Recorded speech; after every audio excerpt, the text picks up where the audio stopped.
Feliz Dia das Mães para as mães que estão aqui. Eu quero pedir para que todas as mães se levantem. Vamos bater uma salva de palmas para as mães.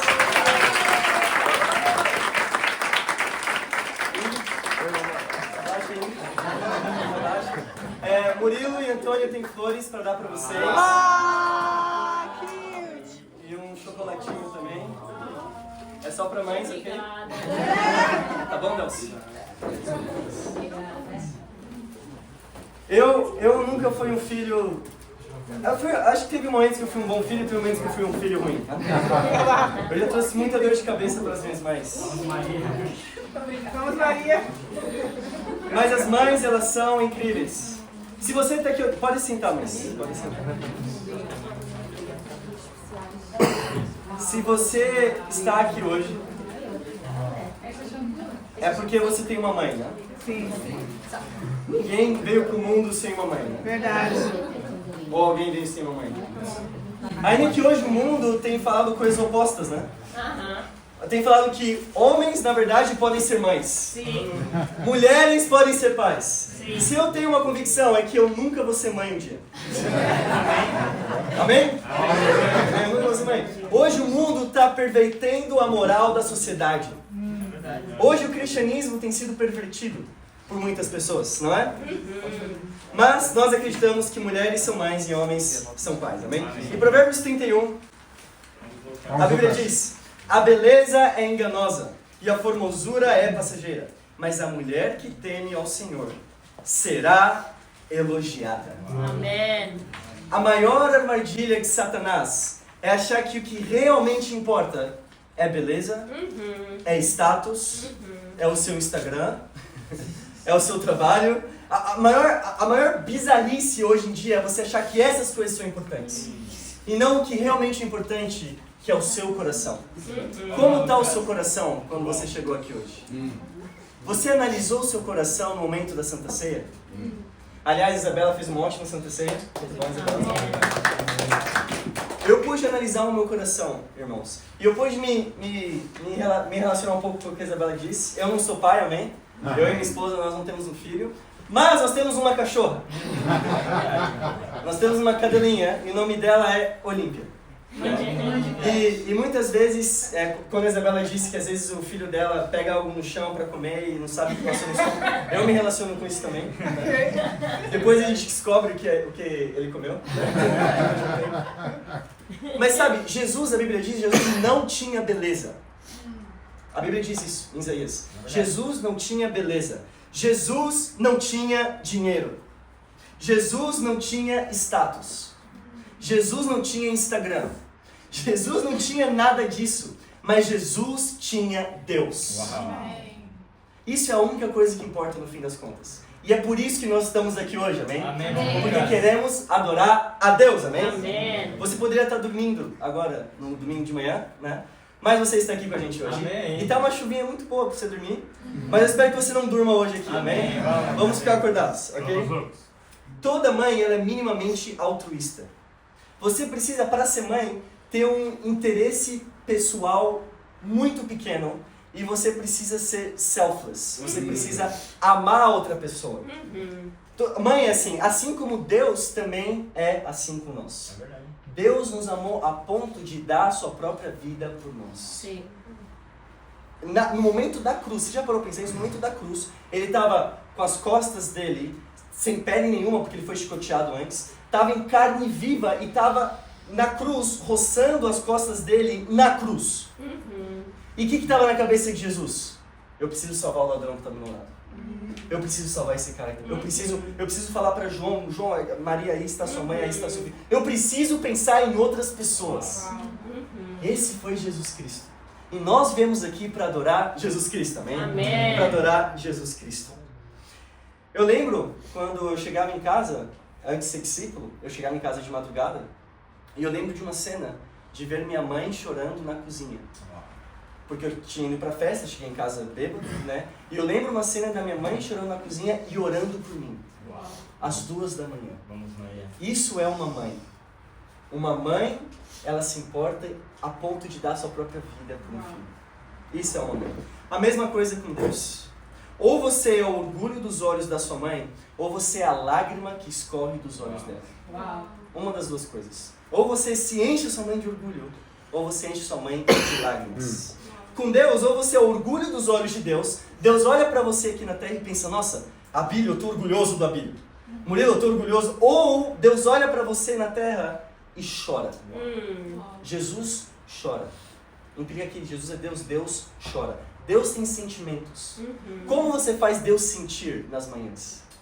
Você faz Deus sentir alegre porque você está lendo a Bíblia e orando? Ou você faz Deus sentir triste nas manhãs? Vamos lá, Lucas. Poxa, eu dei tudo para ele, eu dei a oportunidade de ter uma Bíblia, mas ele não ora. Ele não lê a Bíblia. Como você faz Deus se sentir? Para muitas pessoas, a maneira como você foi criado pelos seus pais é a maneira como você vê Deus.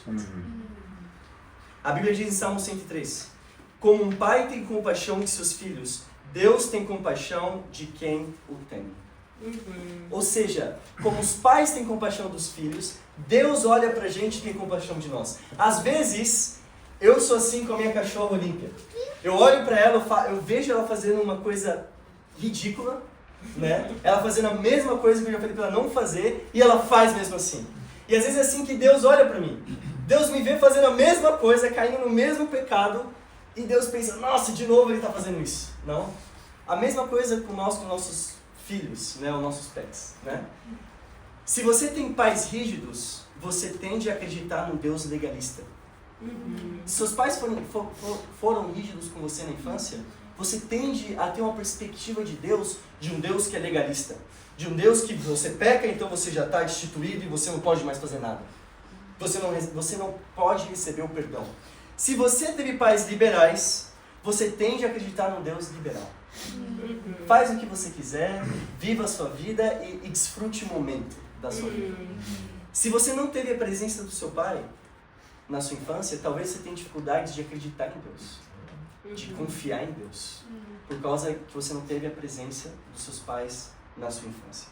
Mas a boa notícia é que isso é totalmente possível de ser mudado, amém? Amém. Essa é a boa notícia. Se seus pais, eles eram abusivos quando você era criança, Deus é um Deus de amor e paciência, amém? Amém. Se seus pais, eles eram desinteressados em você, Deus tem interesse em você. Amém. Deus deu o seu filho para morrer por você na cruz. Se você cresceu sem pai, Deus é seu pai. Amém. Deus é seu pai, amém? Amém. Deus é seu pai, amém? Amém. Agora, será que Deus teve uma mãe? Será que Maria é mãe de Deus? Não a Maria, mas será que Maria é mãe de Deus? Sim e não. Sim, Jesus é Deus e Jesus teve uma mãe Maria. Então sim, Maria é mãe de Deus, mas no sentido de ressaltar a autoridade e divindade de Jesus Cristo. Sim. Agora, não no sentido de que Maria, ela deve ser algo para que nós possamos venerar e adorar. Amém? Amém. Amém. Maria, ela não foi uma divindade. Maria não foi imaculada. Nós sabemos que na Bíblia, está escrito na Bíblia, que Maria perseguiu Jesus Cristo. Jesus estava fazendo as suas conversas bíblicas lá na casa dele, amém? Está isso em Marcos. E ele está conversando com as pessoas, ajudando as pessoas, e chega Maria e os irmãos de Jesus. Nossa, irmãos de Jesus? Mas Maria não foi uma virgem perpétua? Não. Não! Jesus tinha irmãos, está na Bíblia que Jesus tinha irmãos, amém? Que era Tiago, era Judas, eles são irmãos de Jesus. Então, Maria e os irmãos de Jesus chegam para Jesus e falam, olha, você precisa sair daqui agora, porque talvez ele esteja endemoniado. Eles falam isso de Jesus Cristo, ou seja, Maria cometeu pecados. Ser imaculada, você não ter cometido pecados. A única pessoa que não cometeu pecados foi Jesus Cristo, amém? Ele é o único intercessor, como a Bíblia diz, amém? Amém. Bora, Lucas. Nós não acreditamos que Maria era imaculada e virgem perpétua. Não. Uma igreja que não imita o livro de Atos não é uma igreja. Como nós sabemos qual deve ser a igreja para seguir hoje? Deus. Leia o livro de Atos. Amém. Eu não vou dizer, leia o livro de Atos. Leia a Bíblia, leia o livro de Atos. O que não se parece com o livro de Atos não é uma igreja, é uma organização religiosa. É uma organização religiosa, não é a igreja. E eu digo isso, irmãos, porque minha família inteira era católica. Minha família inteira. Meus 4 avós eram católicos. E meus 2 avós, por parte de mãe, eram brasileiros. Meus dois avós por parte de pai eram italianos. Ou seja, quais são os dois países mais católicos do mundo hoje? Itália e Brasil. Minha família inteira era católica. Inteira era católica. Outra, e minha avó queria que meu pai se tornasse um padre. Ainda bem que ele não se tornou, senão eu não estaria aqui. Eu não estaria aqui hoje, se meu pai fosse padre. E isso é outra doutrina. Como nós sabemos em 1 Timóteo 3,2, a Bíblia diz, você vê isso até na Bíblia católica, que é a mesma coisa. 1 Timóteo 3,2, é necessário que o bispo seja marido de uma só mulher. Está escrito na Bíblia. É necessário que o bispo seja marido de uma só mulher, amém? Amém. Ou seja, você não é que você precisa ser celibato para ser bispo, amém? Que na igreja católica você não pode se casar, se você quiser ser padre ou bispo. E você também não pode ter muitas mulheres, amém? Amém. Amém, gente? Os muçulmanos também a gente tira da curva, né? Mas precisa ser marido de uma só mulher, amém? Amém. Título da pregação hoje. No campo da batalha. Vamos lá. Agora. No campo da batalha. Vou fazer uma oração. Pai amado Deus, obrigado por estarmos unidos aqui hoje. Obrigado porque o Senhor é Deus. Nós não precisamos de um intercessor para conversar contigo, Pai. Deus, obrigado por Jesus que morreu na cruz por nós. Eu oro para que saiamos daqui hoje, Deus, inspirados com o livro de Atos, Deus. Eu oro para que hoje nós possamos ler Atos capítulo 17 e possamos sair daqui com decisões práticas, com coisas que vamos colocar em prática para mudarmos a nossa vida e o nosso caráter, Deus. Tantas pessoas, Pai, que são religiosas por aí. Tantas pessoas que estão na igreja agora no domingo, Pai, mas chegam em casa e se masturbam. Chegam em casa e assistem pornografia. Chegam em casa e gritam com a esposa. Chegam em casa e falta de respeito com o marido. Deus, tantas pessoas assim, Pai. Nós não somos melhores que ninguém. Eu peco com tudo isso, Pai. Eu pecava com tudo isso. Eu masturbava todos os dias, Deus. Mas o Senhor me deu, Pai, Jesus Cristo, Pai, o sacrifício, Pai. E é por Ele que nós estamos aqui hoje, Deus. Então eu oro, Pai, para que sejamos aqui cheios do Teu Espírito Santo e possamos falar de coisas, Deus, que pessoas e outras instituições religiosas não falam, Deus. Eu oro por isso em nome de Jesus. Amém. Amém. Bom, nós não somos uma igreja denominacional, amém? Amém. Nós somos uma igreja sem denominação, o que implica que nós não somos batistas, pentecostais, né? Nós não somos pentecostais, então vocês não vão ver ninguém pulando aqui e falando coisas estranhas, amém? Nós acreditamos apenas na Bíblia, amém? Amém. Apenas na Bíblia e queremos seguir o que a Bíblia diz. Olha lá em Atos 17, versículo 1. Bora. Prega, mano. Vamos lá. Irmão. E temos hoje visitantes vindos de muito longe. Sim. Então nós temos a mãe da Tatiana, que veio da Suíça para cá. Nós temos o pai do Antônio, que veio de Londres para cá. Então, a igreja está ficando grande. Olha lá em Atos 17, versículo 1. Tendo passado por Anfípolis e Apolônia, chegaram a Tessalônica, onde havia uma sinagoga judaica. Paulo, então, ele vai para Tessalônica, mas antes ele vai para Rap das Irmãs, na Santa Polônia, amém? E ele vai para Anfípolis. E Anfípolis era uma cidade ao lado de um rio, que era o rio Estrimão, assim como a Rap da Baixa Chiada está ao lado do rio Tejo. Então, Paulo faz uma visita ali para os discípulos, depois ele vai para Tessalônica.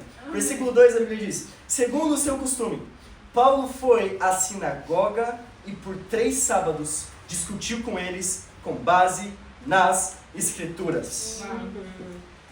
Paulo era alguém incrível. Paulo, a Bíblia diz, ele tinha um poder de persuadir as pessoas. E nós vamos ler isso nos próximos versículos. Paulo era alguém que, se você ouvisse Paulo pregar, você acreditaria automaticamente. Mas Paulo usava as Escrituras. Amém. Porque não é sobre a pessoa que está pregando, não é sobre o indivíduo. Essa semana eu estava no Facebook e eu vi um flyer de uma igreja religiosa, que o flyer era o pastor, só que 5 desses pastores, esse mesmo cara, 5 vezes no flyer. Então era uma posição do cara assim, outra posição do cara assim, outra posição do cara assim, tipo, no flyer. Por quê? Porque hoje as pessoas vão para a igreja por causa da pessoa que está na igreja. Ah, eu vou para aquela igreja porque o pastor tal vai pregar. Nós não acreditamos nisso, amém? Nós vamos aqui por convicção própria. Amém. Paulo ele discutia com pessoas com base nas Escrituras. Você já discutiu com alguém com base nas Escrituras? Sim. Várias vezes. Com base nas Escrituras. Onde é o seu campo de batalha hoje? Você está na batalha? Se sim, qual é o seu campo de batalha? São os comentários do Facebook? É ali que você faz seu campo de batalha e atira para as pessoas e recebe tiro? O Facebook e o Twitter são as armas mais perigosas hoje em dia. Hoje em dia que é o X, né? O Murilo, ele tinha uma conta no Twitter bem famosa, Murilo. Eu não vou falar do que é. Se quiser, você fala com o Murilo depois. Mas hoje as pessoas fazem campo de batalha nas redes sociais. Você vai pro Twitter e você vê um monte de gente discutindo por coisas estúpidas. Estúpidas. Essa semana no Facebook mesmo, eu tô muito no Facebook, eu preciso parar. Mas no Facebook eu vi um cara postando algo contra a nossa igreja. Uma perseguição, falou um monte de coisa lá. E eu fiz um comentário, ou seja, eu pequei, né? Eu coloquei no comentário um ponto de interrogação. Tipo, o que você está falando? Ele me chamou no privado, esse cara, na conversa privada, e falou, olha, eu vou até ir na Europa, porque ele mora nos Estados Unidos, eu vou até ir na Europa pra bater em você. Oh my God. Comprar passagem. Ou seja, pessoas hoje, elas se irritam por coisas tão pequenas. Aí eu fui lá, deletei o comentário no Facebook, nem como um discípulo deveria ter feito, né? Nem ter comentado. Mas onde é o seu campo de batalha? São as pessoas que moram com você? Você quer comprar briga com as pessoas que moram com o seu pai, com a sua mãe, com talvez a rap dos homens, das mulheres? Quem é o seu campo de batalha? É a sua esposa? É o campo de batalha? É o seu marido que é o campo de batalha? Você quer brigar com o seu esposo, com o seu marido? Neste mundo, irmãos, não vale a pena comprar brigas. Não vale a pena nenhuma comprar brigas. Nada. Se alguém questionar o seu ego, a sua autoridade, sabe o que você tem que pensar? Jesus é Senhor. Amém. Jesus é Senhor. Amém. Jesus é Senhor. Se alguém fizer uma injustiça contigo, Jesus é Senhor. Amém. Você quer ir lá brigar? Não, Jesus é Senhor. Amém. Se sua esposa fala a coisa mais absurda que você já ouviu na sua vida, e isso acontece muito, amém? Verdade. Não. Eu lembro um dia que a Ana falou algo comigo. Confessa. Confessar o pecado da minha esposa. Não, minha esposa é incrível, amém? Ela, se não fosse a minha esposa, eu não estaria aqui hoje. Mas teve um momento, no comecinho do nosso casamento, a gente tinha acabado de se casar, minha esposa chegou pra mim e falou, Lucas, eu acho que eu não acredito mais em Deus. A gente se conheceu na igreja, a gente se casou na igreja, a gente tem planos. Como assim você... Em que momento, como que nós devemos reagir quando algo assim acontece? Talvez por dentro você tá, meu Deus, como assim? Mas por fora, ok, sério mesmo? Conte-me mais sobre isso. Por que você vai comprar briga? E aí, depois, à noite, né, a Ana chegou pra mim e falou, Lucas, eu não sei onde eu tava com a minha cabeça, é claro que eu coisa. Acontece, nós maridos também, muitas vezes, faltamos com amor com as nossas esposas. E aí, essa briga que você comprar, às vezes a pior briga é quando nós ficamos em silêncio. Essa é a pior, pra mulher é a pior briga. Quando a gente chega em casa, vai pro Instagram e faz no Instagram o nosso Deus. E fica no Instagram lá. Ao invés de conversar com a esposa. Ou seja, querendo comprar briga com a esposa. Essa não é a nossa briga, hein? Essa não é a nossa briga. Alguém falou mal da sua equipe de futebol? Do seu país? Da sua opinião política? E daí? Você vai comprar briga por essas coisas? E daí? Eu e o Antônio, eu falo mal toda hora do Porto. E o Antônio fala mal do Palmeiras, que é a minha equipe lá no Brasil. O Antônio chegou pra mim esses dias e falou que vai torcer pro Corinthians. Ou seja, pra mim, ele nem sabe o que é o Corinthians. Mas pra que comprar briga por essas coisas? Essas coisas são inúteis, amém?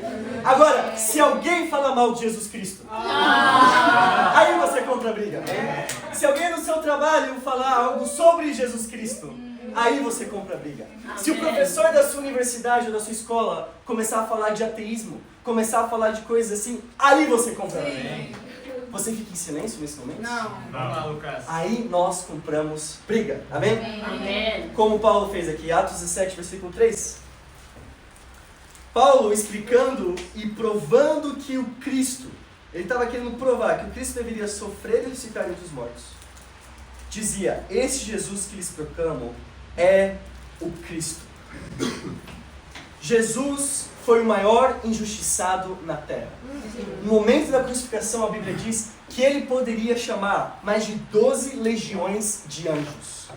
Uma legião de anjos são 6 mil, de 6 a 8 mil. Uma legião de soldados, ele diz de anjos. Ou seja, Jesus poderia ter chamado 72 mil anjos. E a Bíblia diz que um anjo tem a capacidade de destruir tudo. Ou seja, isso é muita coisa. Mas o que Jesus fez? Ele foi injustiçado. Ele ficou quieto. Ele passou pela injustiça. E ele permitiu que a vida dele fosse dada para que nós tivéssemos a oportunidade de sermos salvos. Uau. Por isso que nós compramos a briga quando se fala em Jesus Cristo. Muito bom, irmão.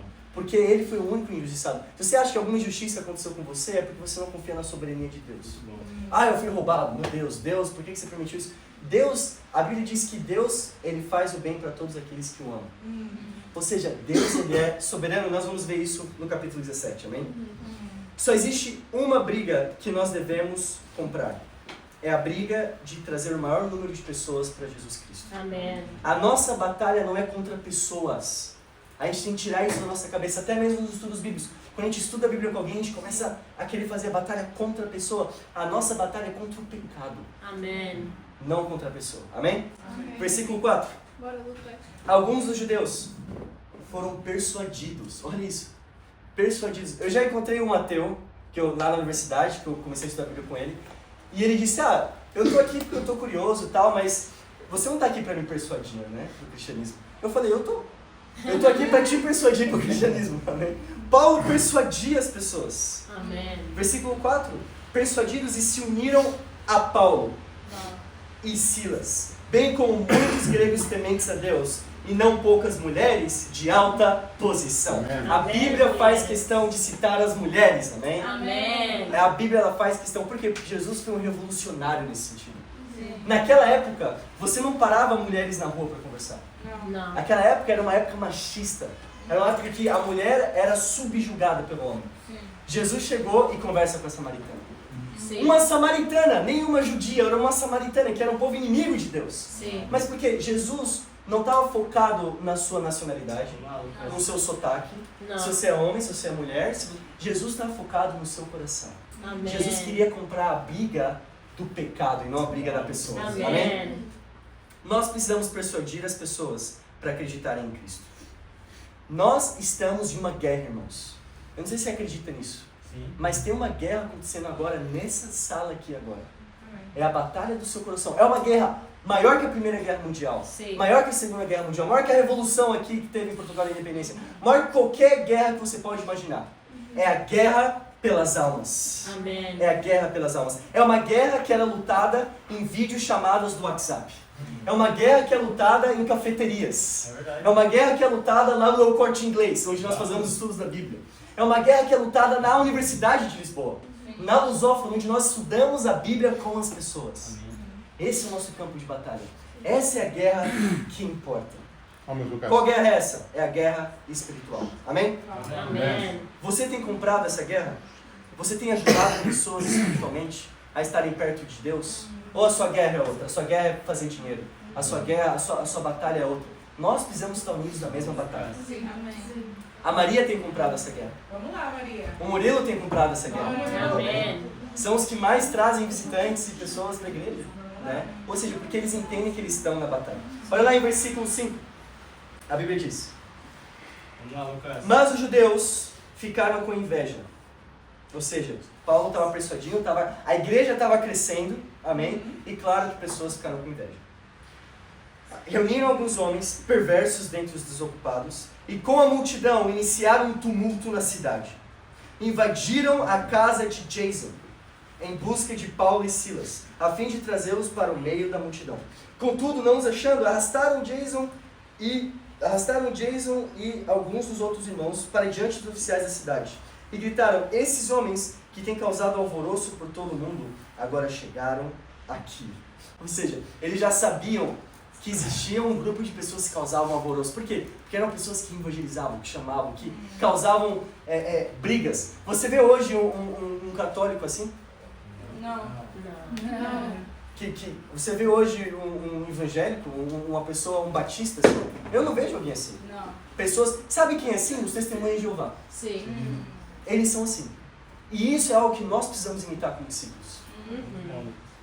É claro, a doutrina deles é que eles acreditam que Jesus não é Deus. Amém? Sim. Nós acreditamos que Jesus é Deus. Amém? Amém. Mas, e por conta disso, eles estão bem errados. Mas se tem algo que nós podemos imitar, é isso. Eles acreditam nisso. Sabe o que nós temos que imitar da Igreja Católica? Todas as nações. Sim. Se você vai para uma igreja católica, você vê pessoas de todas as nacionalidades. Sim. Se você vai para uma igreja evangélica aqui, só vai ver brasileiro. Ou africano. Sim. Tem coisas que precisamos imitar. Tem um princípio muito interessante, que é você precisa comer o peixe e cuspir os ossos. Comer o peixe e cuspir os ossos. Ou seja, tem coisas que nós precisamos aprender com outras pessoas. Amém? Amém. Vamos, Lucas. Aqui nós temos um discípulo chamado Jason. Não talvez um Jason que a gente talvez conheça. Mas era alguém que amava realmente a Deus. Amém. Era alguém que ajudava. Alguém que estava na missão. Amém. Não alguém que estava no seu quarto lá nos Estados Unidos, sentado sem fazer nada. Amém? Era alguém que estava na missão e não no conforto. E Paulo começa a pregar para as pessoas com base nas escrituras. O que a Bíblia diz? Pessoas ficam ofendidas. Quando você começa a pregar a verdade, as pessoas ficam ofendidas. Elas levam para o pessoal. E elas começam a achar que é mais o mensageiro do que a mensagem. Mas você está crítico com o mensageiro, você está crítico com a mensagem. Amém? Porque aqui nós estamos lendo simplesmente a Bíblia. Né? Ou seja, pessoas começaram a ficar ofendidas. As pessoas ficam ofendidas com a verdade, não por causa da verdade, mas porque a verdade sobre elas é revelada. Por isso que pessoas ficam ofendidas. Ah, mas as minhas experiências pessoais que eu tive, tudo que eu passei na minha vida, e agora você me mostra as escrituras e parece que eu vivi coisas erradas. Sim, porque nós precisamos comparar nossa vida com a Bíblia, amém? Amém. E pessoas ficam ofendidas com isso, mas esse é o caminho. Se você fica ofendido, se você é cortado pela palavra de Deus, mas você aceita e você é humilde, você vai ter o melhor futuro da sua vida, amém? Agora, se você foge e você não quer mais nada a ver com a Bíblia, aí a coisa fica complicada. Vamos lá, Lucas. Igrejas começam a fracassar quando param de se pautar na Bíblia. Quando começam a ter tradições e doutrinas fora da Bíblia. Nós somos uma igreja da Bíblia. Amém. Não do Novo Testamento, da Bíblia. Amém? Amém. Da Bíblia. Não só, tem muitas coisas do Antigo Testamento que nós podemos aprender também. Amém? Tem uma canção que nós cantamos hoje, que é Eu quero amar, orar, pregar no campo da batalha. Eu quero amar, orar, pregar no campo da batalha. Assim, eu quero amar, orar, pregar no campo. Vamos fazer todo mundo junto, vai. Eu quero amar, orar, pregar no campo da batalha. Eu quero amar. Vai lá, Marcos, vai lá. No campo da batalha. Primeiro ponto, amar, orar e pregar. Amém? Amém. Amar, orar e pregar. Nós estamos no campo de batalha. E nós precisamos amar, orar e pregar. Se você não tem se envolvido na vida de outras pessoas, para ajudar essas pessoas a ter o pecado retirado da vida delas, você já está morto espiritualmente. Qual foi a última vez que você participou de um estudo para ajudar alguém espiritualmente?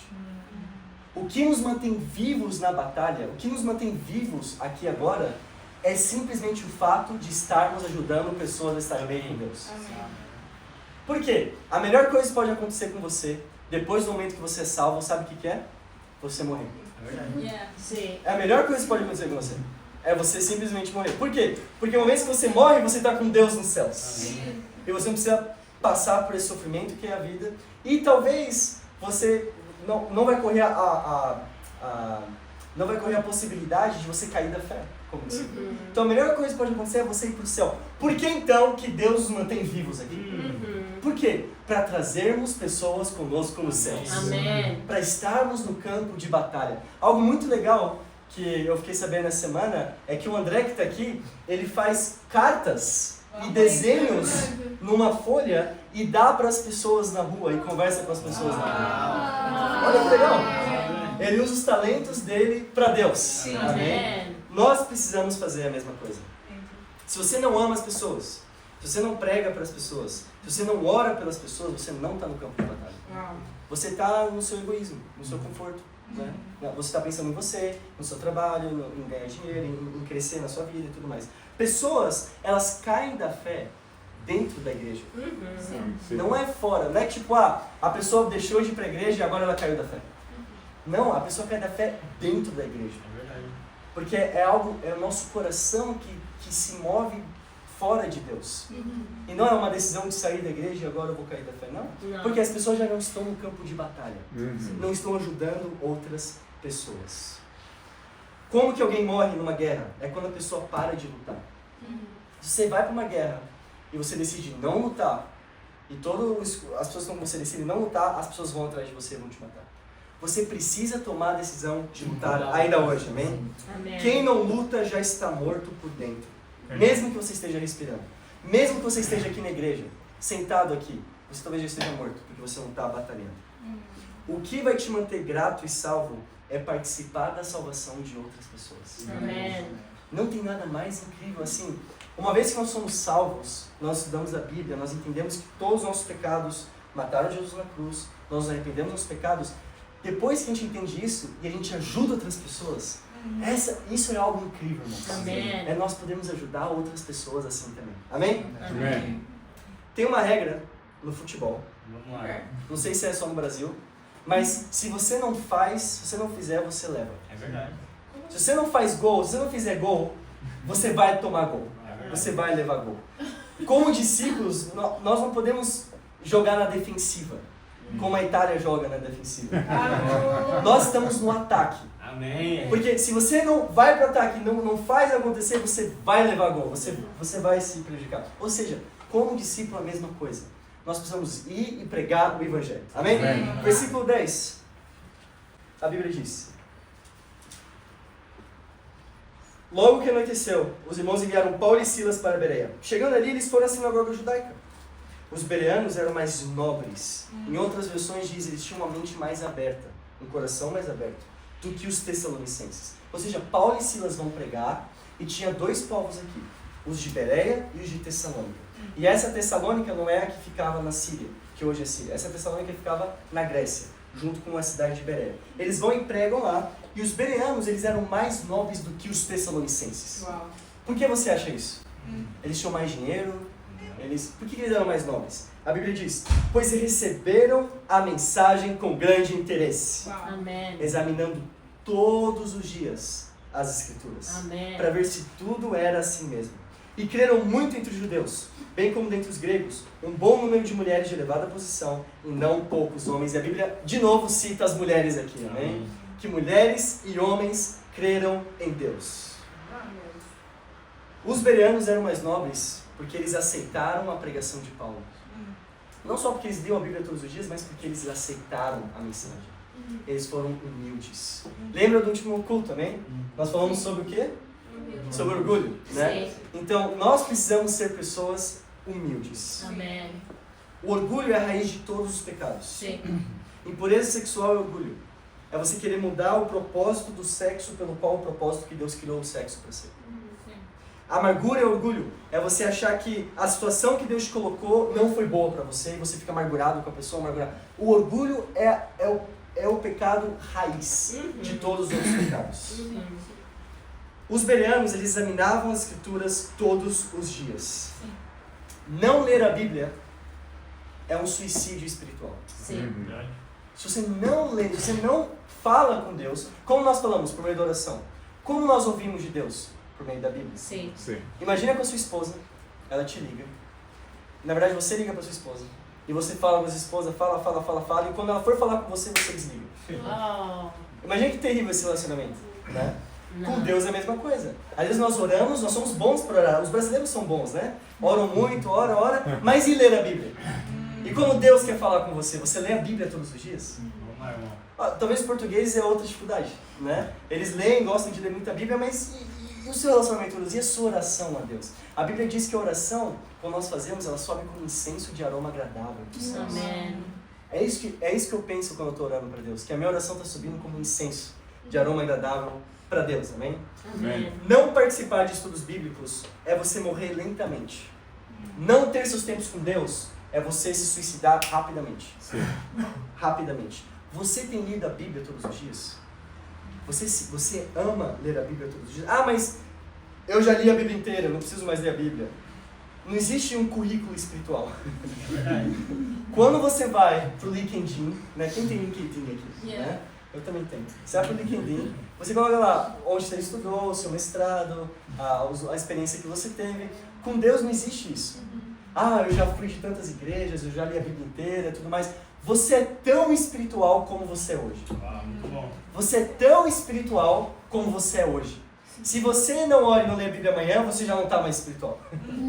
Porque a Bíblia diz que Jesus é a fonte da água da vida. Jesus é água. Outras versões, a Bíblia diz que Jesus, em outras escrituras, é o pão da vida. Se você fica um dia sem beber água, você já não consegue. Se você fica um dia sem comer, você já se sente mal.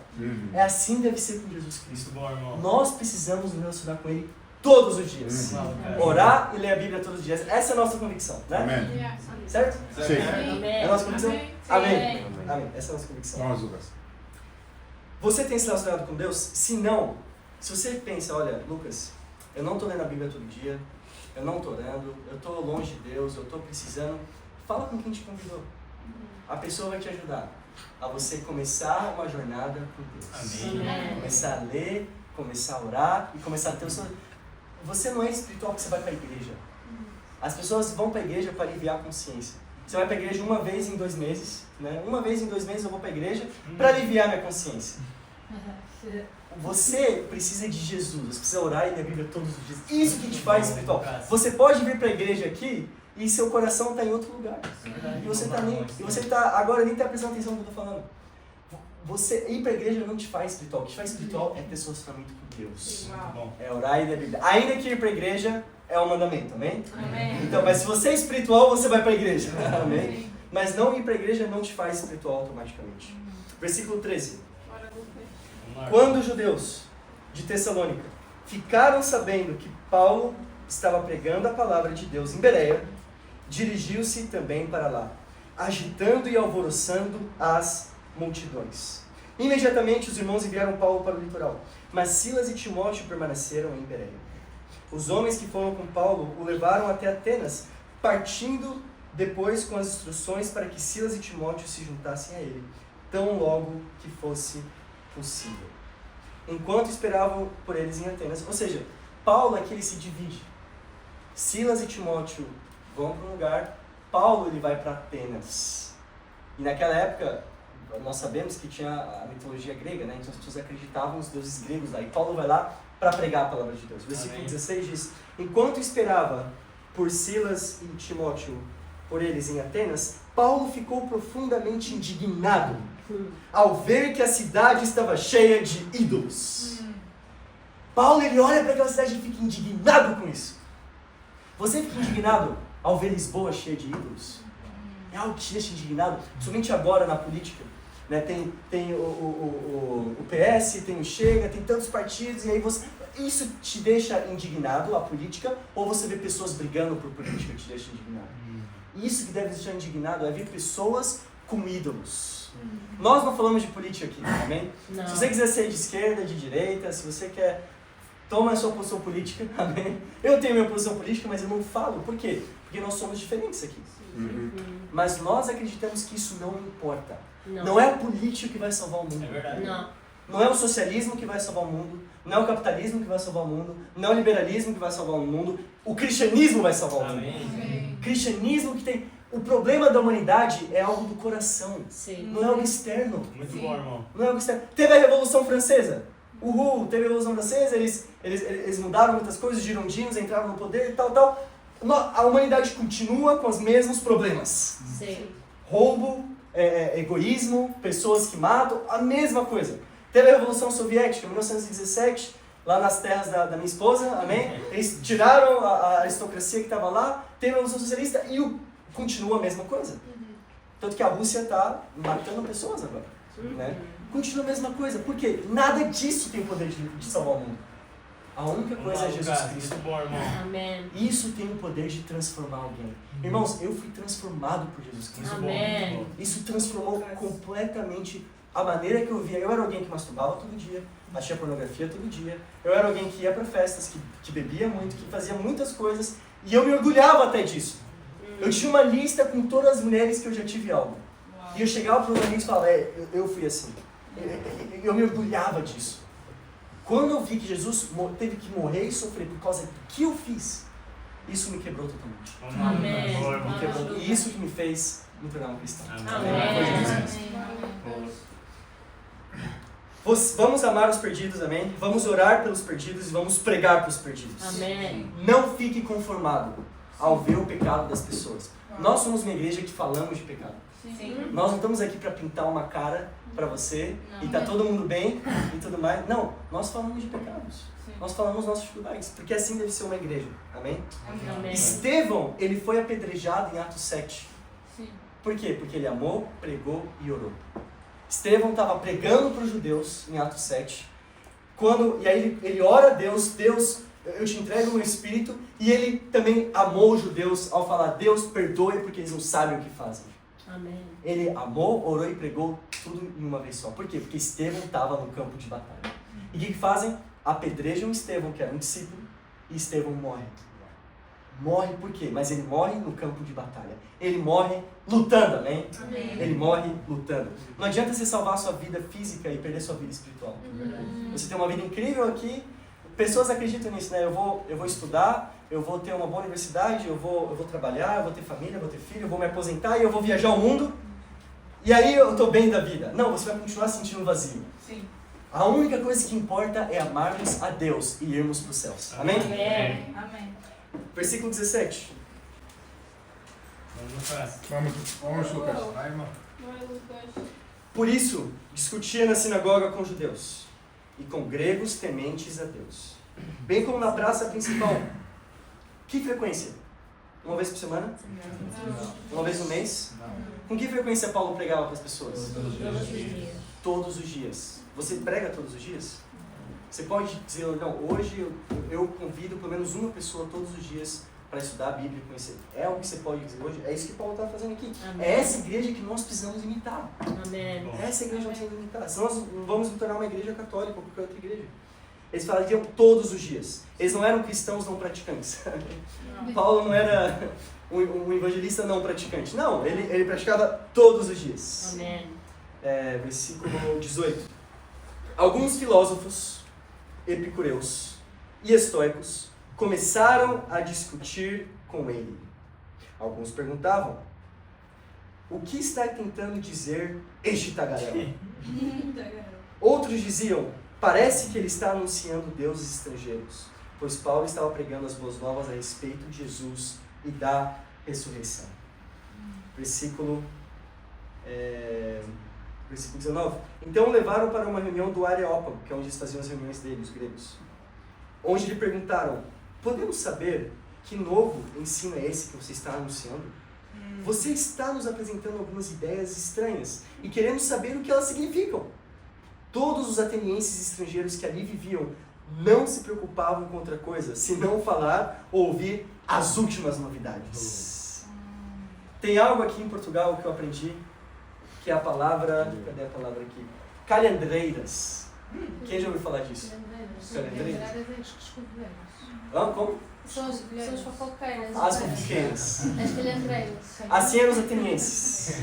Eles queriam saber das últimas novidades, das últimas coisas, as fofoqueiras. Eles eram fofoqueiros. Né? Sabe aquela... Isso tem no Brasil e em Portugal também. Aquela senhorinha que fica na janela assim.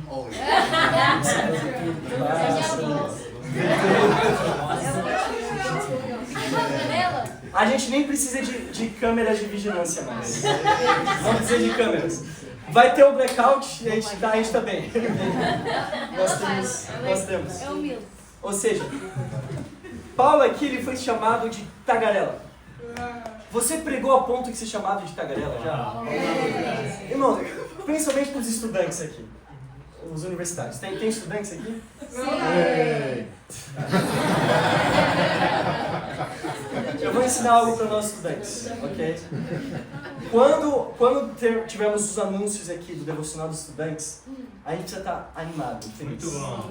Então, a próxima vez que anunciar, o que nós temos que fazer, os estudantes?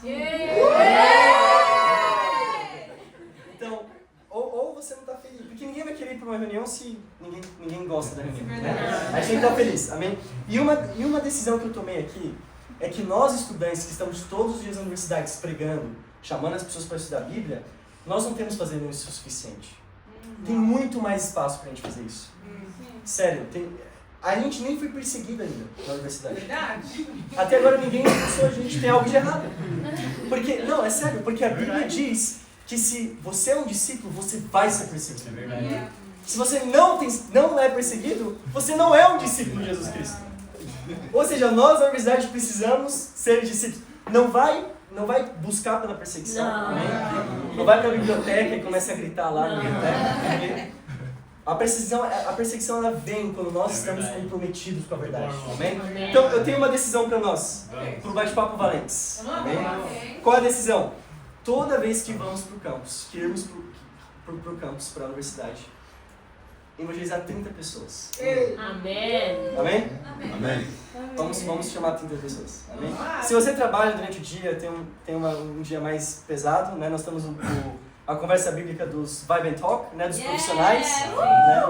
E aí é importante fazer todos os dias, mas não precisa ser 30 pessoas. Né? Mas é importante fazer todos os dias. Amém. Segundo e último ponto, irmãos. Vamos lá, Lucas. Segundo e último ponto. A razão pela qual lutamos. Muito bom. A razão de lutar.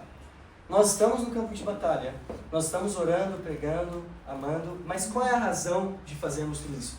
Paulo aqui, ele discute com os estoicos e os epicureus.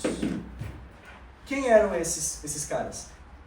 O estoicismo, ele nasce antes de Jesus Cristo. Ou seja, o estoicismo é uma filosofia que nasce e que, em sua premissa de filosofia, diz que você tem que ser indiferente com o prazer e com o sofrimento. Ou seja, se algo bom acontece, você fica com um cara indiferente. Se algo ruim acontece, você não se afeta com isso também. Isso é você ser estoico. E nós não acreditamos nisso. Amém? Não. Acreditamos na Bíblia. Já os epicureus eram o oposto. Eles acreditavam mais no carpe diem, né? que vem muito tempo depois no arcadismo. Né? Eles acreditavam que você precisa buscar pelo prazer. Você precisa viver o prazer sempre. Então, e se não tem prazer, você tem que estar buscando pelo prazer. E essas duas filosofias, elas não necessariamente se relacionavam com Deus. Você poderia ser ateu, não acreditar em Deus, e você ser um epicureu ou um estoico. Né? Porque era mais uma filosofia de vida. Sim. Existiam ateus naquela época. Você acha que ateísmo é algo moderno? Não. Existiam ateus antes de Jesus nascer. Sim. Ateísmo não é algo moderno. A Bíblia diz que o tolo diz em seu coração, não a Deus. Sim. Tolos não acreditam em Deus. Não tolo intelectualmente, mas tolo moralmente. Sim.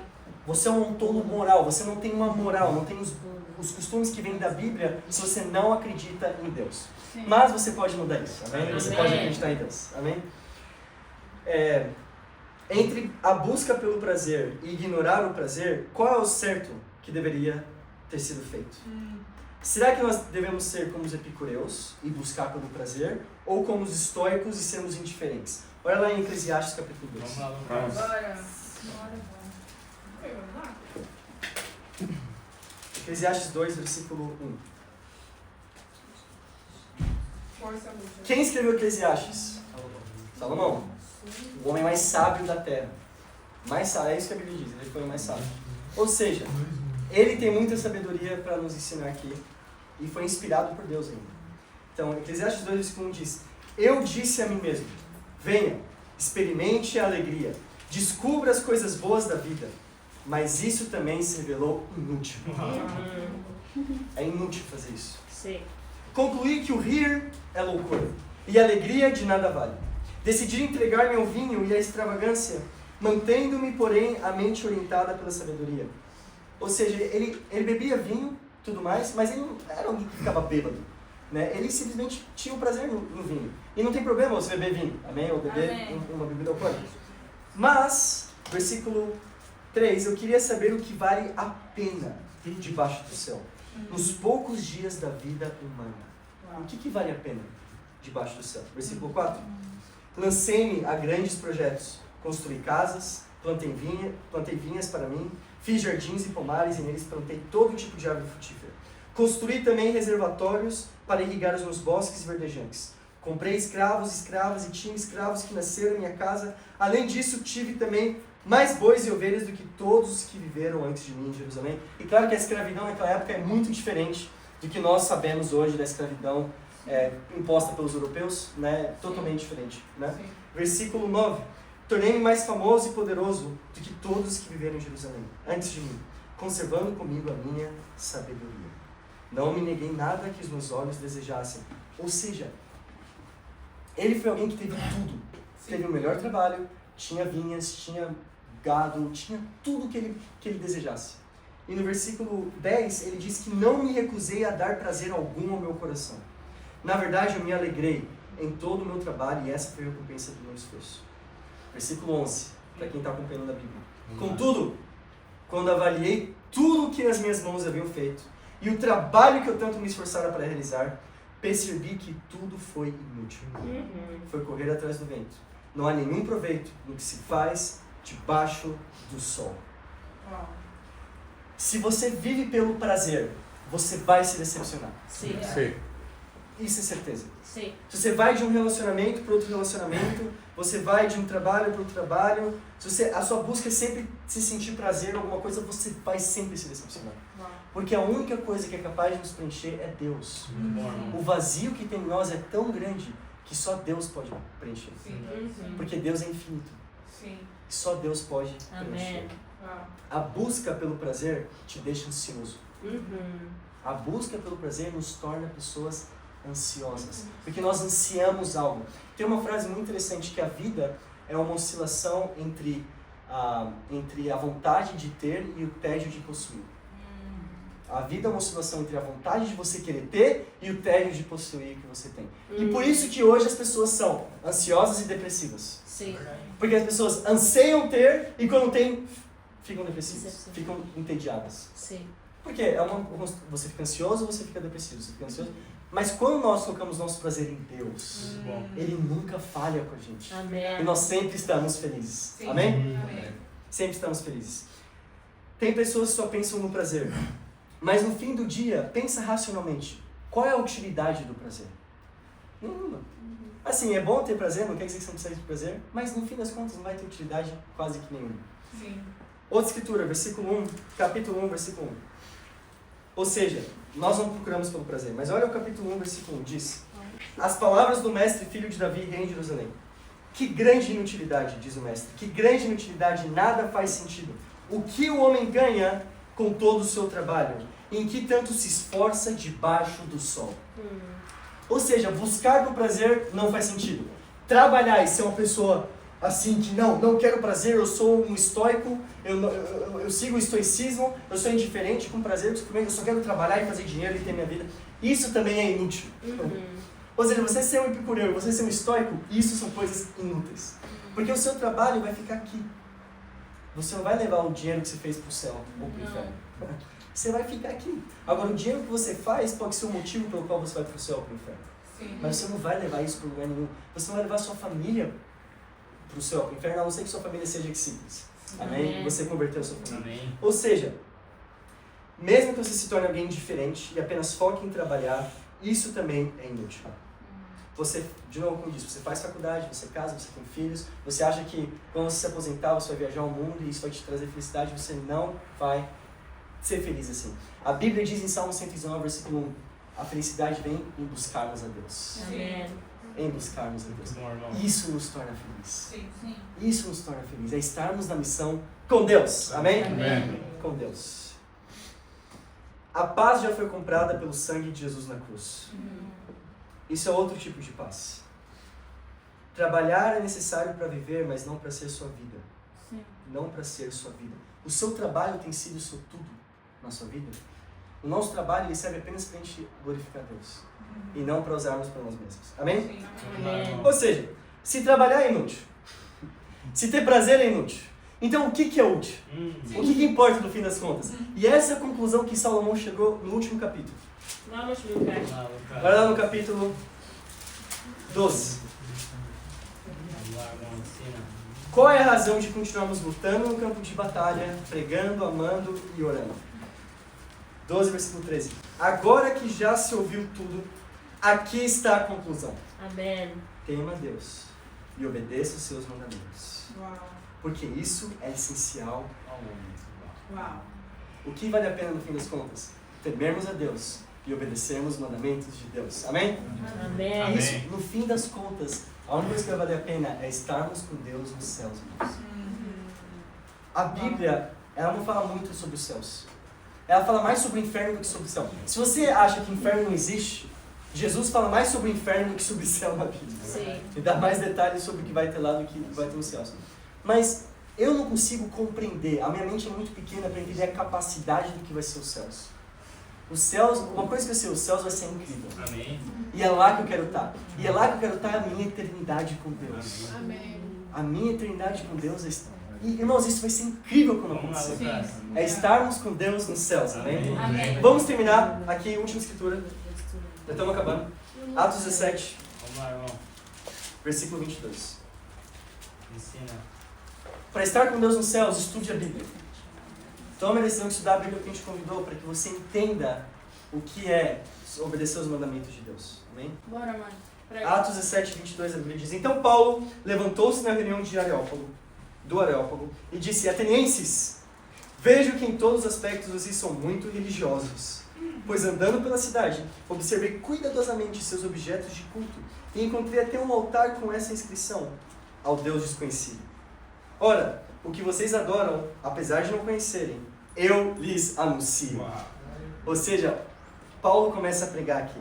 Versículo 24. O Deus que fez o mundo e tudo que nele há é o Senhor dos céus e da terra. E não habita em santuário feito por mãos humanas. Ele não é servido por mãos de homens como se necessitasse de algo, porque ele mesmo dá a todos a vida, o fôlego e as demais coisas. Deus, um só, fez ele todos os povos, para que povoassem toda a terra, tendo determinado os tempos anteriormente estabelecidos e os lugares exatos em que deveriam habitar. Deus fez isso para que os homens o buscassem e, talvez tateando, pudessem encontrá-lo, embora não esteja longe de cada um de nós. Pois nele vivemos, movemos e existimos, como disseram alguns poetas de vocês, também somos descendência dele. Versículo 29. Assim, visto que somos descendência de Deus, não devemos pensar que a divindade é semelhante a uma escultura de ouro, prata ou pedra. Isso não tem nada a ver com divindade. Uma escultura de ouro, prata ou pedra, não tem nada a ver. Feita pela arte e pela imaginação dos homens. Hoje você vê, né, a escultura de Jesus Cristo, mas foi a imaginação de alguém, a gente não sabe como Jesus foi. Né? Se ele foi mais escuro, se ele foi mais claro, se ele foi... A gente não sabe. A gente sabe que a Bíblia diz que ele não tinha uma boa aparência. É isso que nós sabemos. E o Jesus que muitas vezes é tratado é um Jesus muito bonito. Né? Aquele Jesus com a pele bem escura, olhos azuis, né? Com aquele... A gente não sabe quem foi Jesus. Né? Versículo 30. No passado, Deus não levou em conta essa ignorância, mas agora ordena que todos em todo lugar se arrependam. Ou seja, Deus não levou em conta a ignorância das pessoas. Isso é a boa notícia. Se você chegou aqui hoje no culto, nessa reunião, e você pensa, nossa, de tudo que foi pregado, eu preciso mudar isso, eu preciso mudar aquilo, eu não acredito nisso, eu não acredito naquilo, tem muita coisa. Deus aqui diz que agora é o melhor momento para você mudar. Amém. Agora é o melhor momento para você estudar a Bíblia e se tornar um discípulo de Jesus Cristo. Deus aqui diz que não levou em conta a ignorância do povo, mas deu uma oportunidade para eles. Amém? Amém. Versículo 32. Quando ouviram sobre a ressurreição dos mortos, alguns deles zombaram. E outros disseram: a esse respeito nós o ouviremos outra vez. Com isso, Paulo retirou-se do meio deles. Alguns, porém, dos homens juntaram-se a ele e creram. Entre eles estava Dionísio, membro do Areópago, e também uma mulher chamada Dâmaris, e outros com eles. Vamos lá. Ou seja, Paulo prega para pessoas. Nós estamos aqui e todos nós estamos aqui. Amém? Algumas das pessoas nunca mais vão ver Paulo. Talvez alguns que estão aqui, semana que vem vocês não vão estar aqui. Mas alguns seguem o que Paulo pregou. Sim. Alguns acreditam na pregação de Paulo com base nas escrituras que ele prega. Sim. E se tornam discípulos de Jesus. Amém? Sim. Esse alguém pode ser você. Vamos lá. Pode ser alguém que toma a decisão de seguir a Bíblia e amar a Deus. Paulo diz um conceito muito importante aqui. Qual é o conceito? Que Deus determina tempos e lugares. Deus é soberano. Existe algo que chama soberania de Deus. Deus sabe o que nós precisamos. Sim. Às vezes nós passamos por algo difícil, uma coisa chata na nossa vida, e a gente pensa, nossa, por que Deus fez eu passar por isso? Que coisa horrível que aconteceu. Mas isso talvez fosse necessário que passasse com você, para que você estivesse aqui hoje. Amém. Talvez algo pior poderia acontecer com você. Deus, Ele é soberano. Sim. Nós não podemos questionar a soberania de Deus, amém? Amém. Deus determinou com que cada um estivesse aqui para que Ele mude Portugal. Sim. Nós temos aqui nessa sala pessoas de Portugal. Sim. Só a Filipa que é de Portugal. A gente tem mais espírito aí de português, amém? Nós temos da Guiné-Bissau. Da Angola. Da Angola. Temos pessoas do Brasil, amém? Da Holanda. Da República Dominicana. Dos Estados Unidos. Da Áustria. Talvez se você tivesse nascido um segundo depois que você saiu da sua mãe, você não estaria aqui hoje. Deus escolheu cada um que está aqui para estar aqui hoje. Deus escolheu 17 discípulos, 9 brasileiros, 4 portugueses, 1 americano, 1 holandês, 1 austríaco, 1 dominicana, para que Portugal fosse evangelizado. Amém. Deus poderia ter escolhido 30 portugueses, Sim. 20 brasileiros e 50 outras pessoas. Deus escolheu cada um, porque esse é o melhor time que pode estar aqui em Portugal. Amém. Sabe por que é o melhor? Não porque a gente é bom, mas Não. porque Deus escolheu. Amém. Foi soberania de Deus. Deus sabia o que os portugueses precisam Sim. para crer em Jesus Cristo. Sim. Amém. Talvez você é brasileiro aqui, você precisa amar mais a cultura de Portugal. Você precisa amar mais as músicas de Portugal, o fado. Amém. Você precisa amar mais os lugares de Portugal, mais do que os portugueses mesmo amam. Amém. E aí você vai conseguir ajudar os portugueses. Sim. Os portugueses vão pensar, nossa, esse brasileiro, ele sabe mais a história de Portugal do que eu. Vamos, Lucas. Ele vai ver o amor que você tem pelos portugueses. Não, ele está aqui porque ele ama os portugueses. Sim. O meu sonho, irmãos, é não estar eu pregando aqui. É ter Amém. um português pregando aqui. Amém. Nós já temos igreja no Brasil, amém? Nós já temos igreja em muitos lugares, a nossa igreja do mundo. Mas precisamos batizar pessoas portuguesas, amém? Amém. Deus escolheu a sua situação, a sua idade, as suas condições atuais para que o nome dele fosse glorificado. Irmãos, em conclusão, nesse campo de batalha vamos orar, amar, pregar para os perdidos, amém? Vamos lembrar qual é a nossa razão de estarmos aqui. E no fim do dia, o que vai ter importado da nossa vida não é se você casou ou não, não é se você fez muito dinheiro ou não, não é se você... A única coisa que vai importar é estarmos com Deus e levarmos o maior número de pessoas Amém. conosco para os céus Amém. e para Deus já todas as glórias. Amém. Amém.